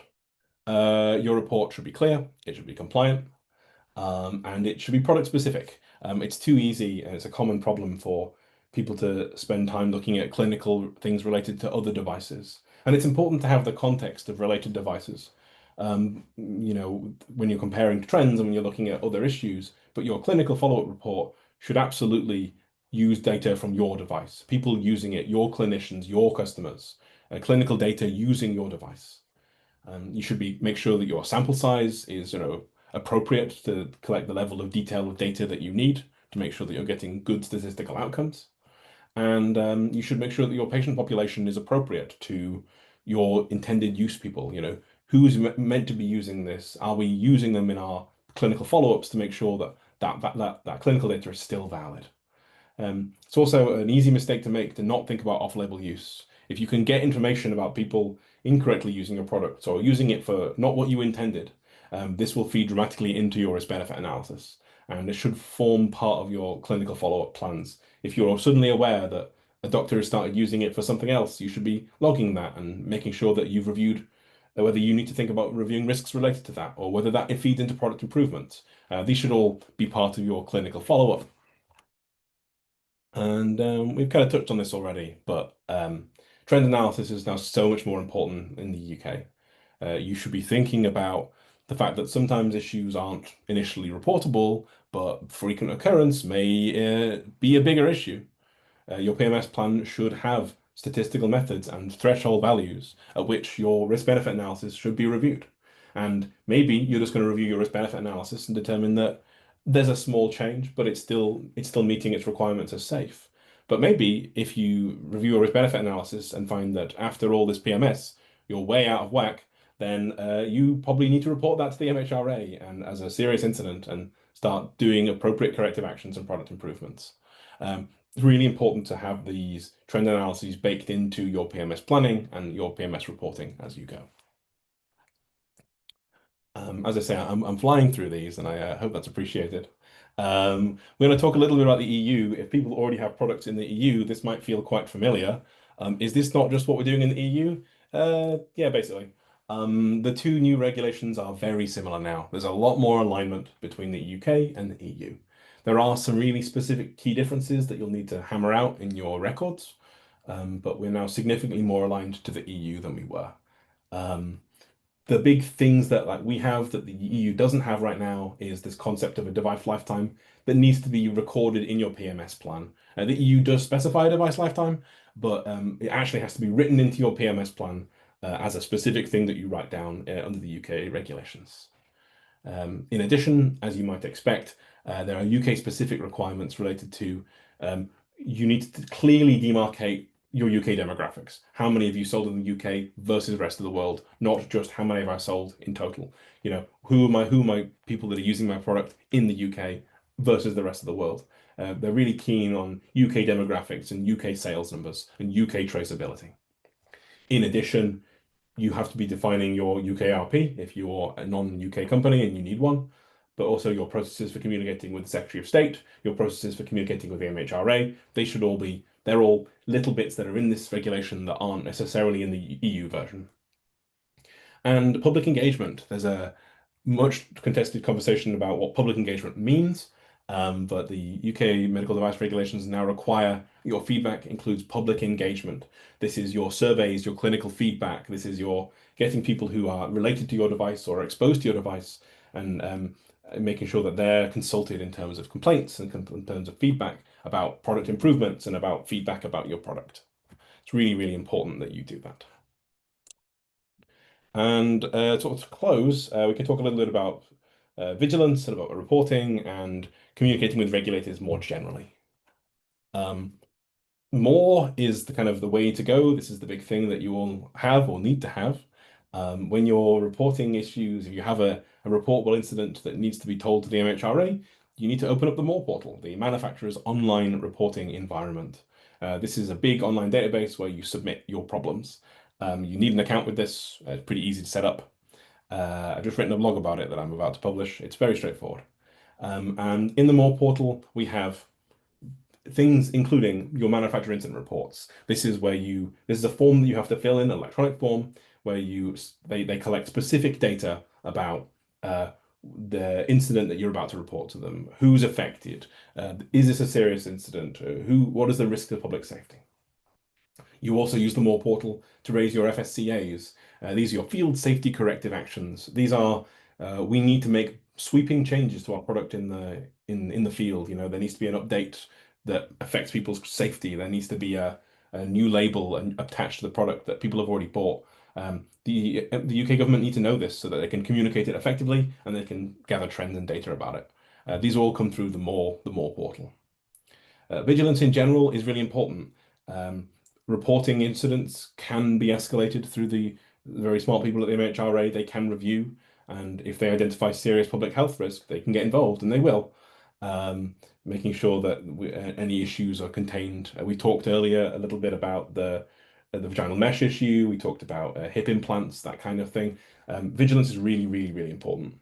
But also going forward, all of the data collected through vigilance is used by the MHRA to inform the next generation of regulations. We're at MDR 2024 now, and at some point that will change.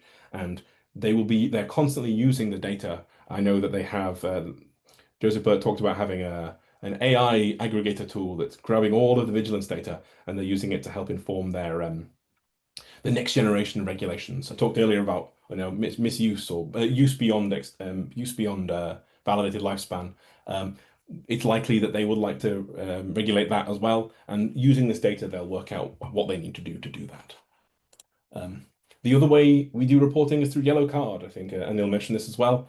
Yellow Card is a website where any layperson, not just your users, can go and report instances with medical products. That's medicines as well, vaccines, MedDev, vapes. They're all reportable through Yellow Card. It's a portal that people can go on, raise an incident, and kind of send it off. And this feeds into the medical device people.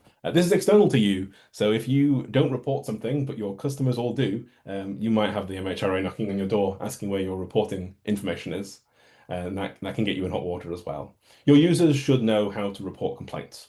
You should have complaint procedures in place as part of your QMS, and you should be providing easy links to communication mechanisms so that they can provide feedback. But you're also obliged to include directions to Yellow Card in your instructions for use or somewhere on your label. Your users should know they should always have options to report incidents. And this feeds into vigilance, and this feeds into the next generation of regulations, and it feeds into your post-market surveillance, because those are your reports that you care about. This was a UK-centric presentation, but I just want to close by just mentioning Udamed. Europe has a similar system. There's a big pan-European online portal called Udamed. It is in progress, we'll say. It's nearly finished. They're rolling out in stages, and this is where all medical devices are registered in the EU. This is how people know what their risk status is, that kind of thing. But also soon that we are adding a vigilance module to the Udamed. So this is where you'll provide your feedback. It's the equivalent of the More portal. We're hoping that in the next couple of years will be in place. It will be soon. And so if you're also selling into the EU or planning to sell into the EU, this is something else to think about, having a process to interact with Udamed and make sure you've got an account and you know how to use it. There's plenty of guides and it's pretty straightforward, but it's something to sort of think about. All right, key takeaways. What do we talk about today? There's been a bunch of changes. Why? Many reasons. We talked earlier about incidents. Metal on metal hip poisoning from 2017 could have been prevented. In 2012, we already knew there was issues where those metal hips were maybe leaching cobalt into people's bloodstreams, but we didn't have the PMS data to prove it, and it took till 2017 for them to update the guidance on how doctors needed to suddenly remove hips from people or treat people for cobalt poisoning. Having better PMS prevents this. Good collection of data is good for public safety. It's easy to spot trends. It lets you focus on making safe products because you know what the problems are you're trying to solve. The MHRA will be able to update regulations in response to all this information. Hopefully, as we get more data, they can be more fussy about high-risk stuff and less fussy about low-risk stuff, instead of blanketly regulating the space. But they can't do that without data, so they're really keen to collect more data. The MHRA's official position is this drives innovation, because alignment with Europe, easy collection of data, knowing what problems we have to solve is such a powerful thing. The MHRA are very keen that this additional regulation promotes innovation and discourse in medical devices space.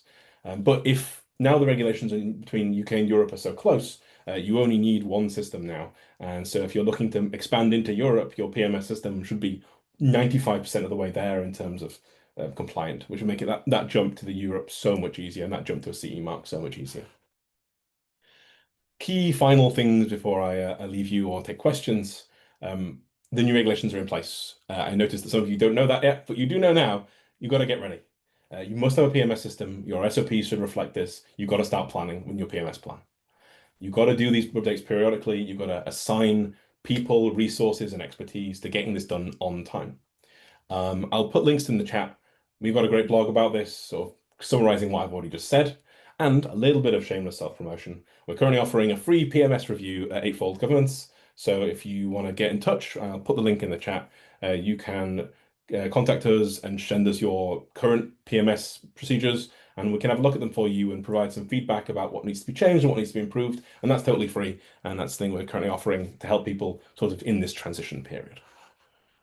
I guess any questions, but also, thank you for your time today. Do shout if you have any questions for me. I'll pass back to Sam in case he wants to sort of ping anything my way.